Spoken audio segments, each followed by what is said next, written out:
जय हिंद। आज हम बात करेंगे कि छोटी आंत में कैसे पाचन होता है। किसमें? छोटी आंत में पाचन कैसे होता है। हमने पहले वीडियो में बात किया था कि अमाशय में पाचन कैसे होता है, यानी स्टमक में पाचन को कैसे होता है। और आज बात करेंगे कि छोटी आंत में पाचन कैसे होता है, क्योंकि भोजन जो है तो सबसे पहले मुख गुहा में, फिर ग्रास नली में, फिर अमाशय में, फिर इसके बाद में छोटी आंत, बड़ी आंत, फिर बाहर कर दिया जाता है। तो यही स्टेप है कि पहले मुख गुहा में पाचन हुआ, उसका वीडियो भी हमने बना दिया है। फिर इसके बाद में स्टमक में पाचन हुआ, उसका भी वीडियो अपलोड है। फिर इसके बाद में आज का जो रहेगा हमारा छोटी आंत में पाचन कैसे होता है। देखिए, छोटी आंत इसको कहा जाता है अंग्रेजी में स्मॉल इंटेस्टाइन। क्या कहा जाता है? Small intestine. क्या कहा जाएगा? Small intestine. अब देखिए, छोटी आंत की जो लंबाई होती है वो होती है 5 से 6 मीटर। कितनी होती है? 5 से 6 मीटर। देखिए, लंबाई से नहीं, मतलब संकरा होता है, इसलिए इसको छोटी आंत कहा जाता है।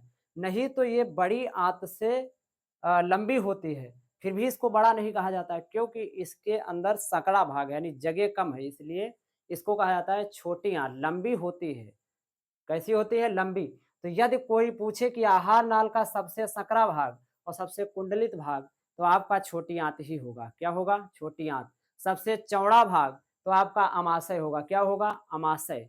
सबसे देर तक भोजन आहार नाल के किस भाग में रुकता है? तो आपका अमाशय होगा आंसर। क्या होगा? अमाशय, क्योंकि यहाँ पर 3 से 4 घंटे तक भोजन रुकता है, ठीक है? फिर इसके बाद में आपका छोटी आंत में जाता है। तो देखिए, जब आप भोजन को मुँह द्वारा मतलब कि मुँह में रखा था, फिर इसके बाद में दाँतों के द्वारा और जीभ के द्वारा इसमें लार मिला करके इसका पाचन स्टार्ट हो गया था, है ना?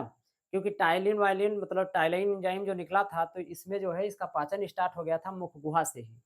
तो मुख गुहा से जो आपने भोजन किया और ये अमाशय तक आया, तो इसको कहा जाएगा बोलस। इस भोजन को क्या कहा जाएगा? बोलस। क्या कहा जाएगा? बोलस। फिर इसके बाद में जब अमाशय में भोजन आया, तो अब इसके बाद में जाएगा छोटी आंत में। कहाँ जाएगा? छोटी आंत में। तो छोटी आंत में देखिए पूरी तरीके से अमाशय में पाचन नहीं हो पाया था, अर्ध-पचित भोजन इसे कहा जाएगा, यानी आधा पचा हुआ भोजन। तो इसको कहा जाता है काइम। क्या कहा जाएगा? अब इसे काइम कहा जाएगा। क्या कहा जाएगा? काइम। क्योंकि अब छोटी आंत के लिए तैयार हो रहा है। अब जाना है कहाँ? छोटी आंत में। तो देखिए, छोटी आंत के मेन 3 पार्ट होते हैं। कितने होते हैं? 3 पार्ट।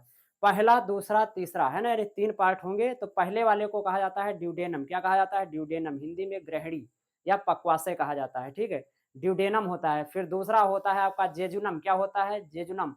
फिर लास्ट भाग होता है आपका इलियम। क्या होता है? इलियम। तो अब यहाँ पर यानी कि छोटी आंत में पूरी तरीके से पाचन होगा। तो सबसे पहला भाग क्या कहलाएगा? ड्यूडेनम। क्या कहलाएगा? ड्यूडेनम। अब देखिए, सबसे पहला भाग क्या कहलाएगा? ड्यूडेनम या ग्रहणी। ये पहला भाग होता है, इसमें किसी भी प्रकार का एंजाइम नहीं होता है, इसमें एंजाइम नहीं होता है, पाचन करने के लिए एंजाइम नहीं होता है, ठीक है? इसमें 2 हार्मोन्स होते हैं, कौन-कौन से? कोलेसिस्टोकाइनिन और सिक्रेटिन, यानी कोलेसिस्टोकाइनिन हार्मोन्स और सिक्रेटिन हार्मोन्स। अब ये काम क्या करेंगे? हार्मोन्स का काम होता है किसी भी काम को उत्तेजित करना। तो आपका कोलेसिस्टोकाइनिन का काम होता है कि जो पित्त में आपका पित्तरस है, क्या है? पित्तरस। ये मतलब पित्ताशय में क्या होता है, यानी पित्ताशय को इंग्लिश में कहा जाता है गॉल ब्लैडर। क्या कहा जाता है? Gall bladder. तो ये जो पित्ताशय में आपका पित्त है, तो जब ये कोलेसिस्टोकाइनिन हार्मोन्स निकलेगा, तो ये मतलब पित्ताशय से पित्त रस को स्रावित करने का संदेश देगा। किसको? यानी कि जैसे मान लीजिए उसमें स्टोर है, तो कैसे निकलेगा? इसके लिए कोई सूचना देने वाला भी तो होना चाहिए, तो होगा कोलेसिस्टोकाइनिन। कौन होगा? कोलेसिस्टोकाइनिन हार्मोन जो है, वो ऑर्डर देगा किसको? पित्ताशय को, कि अब भोजन आ रहा है, क्या करना चाहिए? यानी इसमें पित्तरस छोड़ना चाहिए। क्या छोड़ना चाहिए? पित्तरस। क्योंकि अब पित्तरस का काम क्या होता है, तो देखिए, यहाँ पर अमाशय में, कहाँ पर? स्टमक में निकलता है HCl। क्या निकलता है? HCl। आपको पता है ये सबसे ज़्यादा एसिडिक होता है, बहुत खट्टा होता है, अम्लीय होता है ना? यानी कि हाइड्रोक्लोरिक एसिड निकलता है, तो यहाँ पर ये भोजन जो है अम्लीय बन चुका है। क्या बन चुका है? अम्लीय। तो यही काम करेगा, जो पित्त रस निकलेगा यानी कि बाइल जोश जो निकलेगा, तो ये क्या करेगा? भोजन का जो एसिडिक है, इसको क्षार बना देगा। क्या बना देगा? क्षारीय कर देगा। क्या कर देगा? क्षारीय बना देगा, है ना? तो पहला काम क्या होगा? क्षार बनाता है पित्तरस। और दूसरा काम क्या होता है? भोजन में जो वसा होते हैं, वसा, क्या होता है? वसा। वसा की जो बड़ी बूंदें होती हैं, यानी बड़ी बूंदें, उनको छोटी-छोटी बूंदों में बाँटने का काम करेगा। किसमें? छोटी-छोटी बूंदों में बाँटने का काम करेगा। कौन करेगा? ये करेगा आपका पित्तरस। क्या करेगा? पित्तरस। कौन करेगा? पित्तरस करेगा। तो ये जो छोटी-छोटी बूंदों में बाँटने का काम किया है, इस क्रिया को कहा जाता है पायसीकरण। क्या कहा जाता है? पायसीकरण। क्या कहा जाएगा? पायसीकरण। इंग्लिश में इमल्सिफिकेशन। क्या कहा जाएगा? इमल्सिफिकेशन या पायसीकरण। तो जैसे कोई पूछे पायसीकरण किसे कहते हैं? तो यानी कि पित्त रस के द्वारा जो छोटी-छोटी बूंदकों में वसा को तोड़ा गया है, इस क्रिया को क्या कहा जाएगा? पायसीकरण। क्या कहा जाएगा? पायसीकरण। और दूसरा क्या होता है कि भोजन का जो अम्लीय है उसको क्षार में बदल देना, है ना? किसमें बदलेगा? क्षार में। फिर इसके बाद में आपका आता है, दूसरा आता है सिक्रेटिन हार्मोन। सिक्रेटिन हार्मोन्स का काम होता है कि सिक्रेटिन हार्मोन्स जो है वो अग्नाशय को आदेश देगा। किसको? अग्नाशय को उत्तेजित करेगा पूर्ण पाचक रस छोड़ने के लिए। किसके लिए?